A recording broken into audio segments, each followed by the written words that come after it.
যে আপনার দায়িত্ব, তাকে কি আপনি নিজের পছন্দে নির্বাচিত করবেন নাকি আপনার ভাসুরাই যারা করবো তারা নির্বাচিত নাকি এলাকার মেম্বার যারা কয় তারে এলাকার চেয়ারম্যান যারা কয় তারে নাকি নিজে যাকে আমার মনে হয় ভালো, যে যোগ্য, যাকে আমরা নিজে দেখব, যে আমার কাছে আসতে পারবে, যে আমার কাছে আসবে এবং দেখা যাবে কি যাকে আমি 5 বছর পরে অন্তত ধরতে পারবো, তাই না? তাকেই তো আমি ভোট দিব নাকি নাকি এমন কাউরে ভোট দিব আরেকজনের কথা যে আপনার কাছে আসলো না, দেখলো না, আমার বউর কথা আমার ভোট দিবেন, আমার পুতের কথা আমার ভোট দিবেন, চালাইবো কি ফুতে নাকি আমি? এই কারণে ভোটটা দেওয়ার সময় 1 কেজি আলু কেনার সময় যতটা সচেতন থাকেন, একটা কাপড় কেনার সময় যতটা সচেতন থাকেন, যাকে ইচ্ছা ভোট দেন, কিন্তু এটা হয়তো আপনার নিজের পছন্দ। বুঝা গেছে? আমি এই গ্রামে অনেকবার আসছি, আমার আত্মীয় স্বজন আছে এই গ্রামে।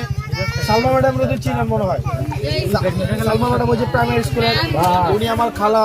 তারপর সালমা ম্যাডামের বাড়ির পাশে হচ্ছে আমাদের আত্মীয় আছে, তারপরে হচ্ছে সরকার বাড়িতে আছে, এদিকে সিয়াম মজুমদার আমার আত্মীয়র থেকে বড় আত্মীয়, তার সাথে সেই আন্দোলনে আহত হয়েছে, হয় নাই?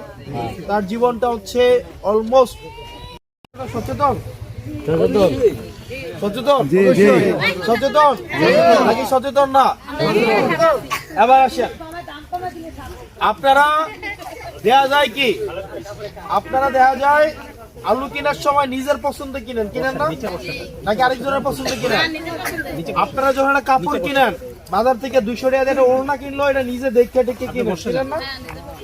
আর 5 বছর যে আপনার দায়িত্ব, তাকে কি আপনি নিজের পছন্দে নির্বাচিত করবেন নাকি আপনার ভাসুরাই যারা করবো তারা নির্বাচিত নাকি এলাকার মেম্বার যারা কয় তারে এলাকার চেয়ারম্যান যারা কয় তারে নাকি নিজে যাকে আমার মনে হয় ভালো, যে যোগ্য, যাকে আমরা নিজে দেখব, যে আমার কাছে আসতে পারবে,